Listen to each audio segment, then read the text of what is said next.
شعر ہے ان کے دیکھنے سے آ جاتی ہے منہ پہ رونق، وہ سمجھتے ہیں کہ بیمار کا حال اچھا ہے. تو اس کے ہم کیسے تعین کریں گا کہ اس کا ردیف اور قافیہ کیا ہے؟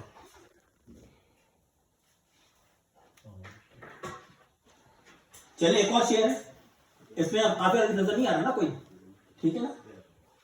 میں اکیلا ہی چلا تھا جانب منزل مگر لوگ ساتھ آتے گئے اور کارواں بنتا گیا. کس کا یہ شعر؟ مجروح سلطان. اب جناب اس میں اچھا ایک شعر سے ضروری نہیں کہ آپ قافیہ اور ردیف کا تعین کر سکیں، کیونکہ اگر وہ شعر پہلے غزل کا پہلا شعر نہیں ہے تو آپ بتا نہیں سکتے، درمیان میں کچھ ہے تو چلو ٹھیک ہے، پھر بھی آپ اسے شعر مانتے ہیں.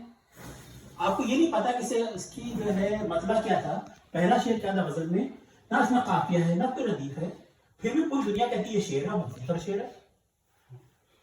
تو اس کا مطلب ہے نہ تو قافیہ ضروری ہے شعر کے لیے نہ ردیف، یہ مطلب ہوا نا اس کا. تبھی آپ کہہ رہے ہیں کہ یہ شعر ہے.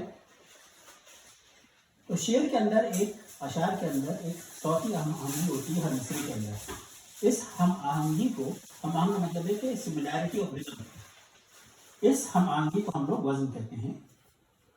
اور یہ وزن کو سمجھنے کے لیے تھوڑا سا ڈرائی آتا ہے، لیکن ذرا جو چاہوں گا اس کو ہم کہتے ہیں تختی. یہ آپ کوئے ہے، یہ تختی نہیں ہے جو آپ تختی لکھتے تھے بچپن میں، یہ تختی ہے، ٹکڑے کر کے دیکھنا کہ مطلب کیا ہے.